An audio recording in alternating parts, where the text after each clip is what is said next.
ಮಕ್ಕಳಿಗೆ ನಾವು ಏನೇ ಕೊಟ್ಟರು ಕಾಳುಗಳಂತೂ ತಿನ್ನೋದೇ ಇಲ್ಲ. ಈವನ್ ಆಗಿ ಸೊಪ್ಪು ತರಕಾರಿ ಯಾವುದನ್ನು ತಿನ್ನೋದಿಲ್ಲ. ಈ ಥರ ಈಸಿಯಾಗಿ 10 ನಿಮಿಷದಲ್ಲಿ ಮಾಡಿ ಕೊಡ್ತಕ್ಕಂಥ ರೆಸಿಪಿ ಇದು.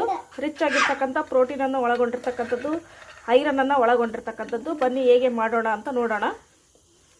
ಕೊತ್ತಂಬರಿ ಮತ್ತು ಪುದೀನ ಸೊಪ್ಪು, ಶುಂಠಿ, ಬೆಳ್ಳುಳ್ಳಿ,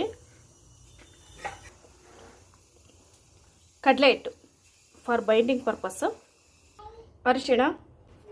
ಅರಿಶಿಣ ಪೌಡ್ರು, ಜೀರಾ ಪೌಡ್ರು, ಗರಂ ಮಸಾಲ, ಧನಿಯಾ ಪೌಡ್ರು, ಗರಂ ಮಸಾಲ, ಖಾರದ ಪುಡಿ, ಮೆಣಸಿನಕಾಯಿ, ರುಚಿಗೆ ತಕ್ಕಷ್ಟು ಉಪ್ಪು, ಸ್ವಲ್ಪ ನೀರು ಹಾಕ್ತಾ ಇದ್ದೀನಿ. ಗ್ರೈಂಡ್ ಮಾಡಿದ್ಮೇಲೆ ಸ್ವಲ್ಪ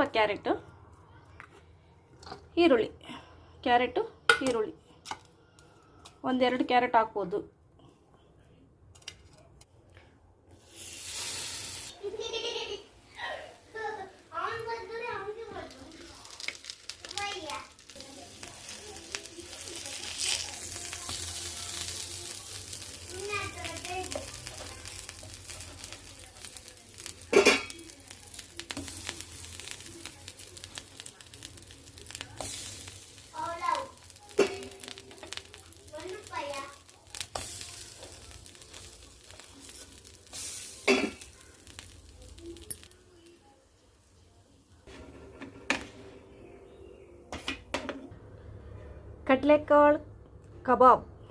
ಕಡಲೆಕಾಳು ಕಬಾಬ್ ವಿತ್ ಸಾಸ್.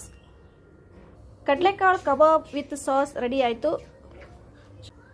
ಶುಷಾ, ನಿನಗೆ ಯಾವ್ದು ಇಷ್ಟ? ಇದು ಇಷ್ಟನೋ ಇದು ಇಷ್ಟನೋ? ಇದು ಇಷ್ಟ. ಇದು ತಿನ್ನಕ್ಕೆ ಬೋರ್ ಇರುತ್ತೆ, ಅದಕ್ಕೆ ನಂಗೆ ಇದು ಇಷ್ಟ. ಓಕೆ, ಟೇಸ್ಟ್ ಮಾಡಿ ಹೇಳು ಹೇಗಿದೆ ಅಂತ.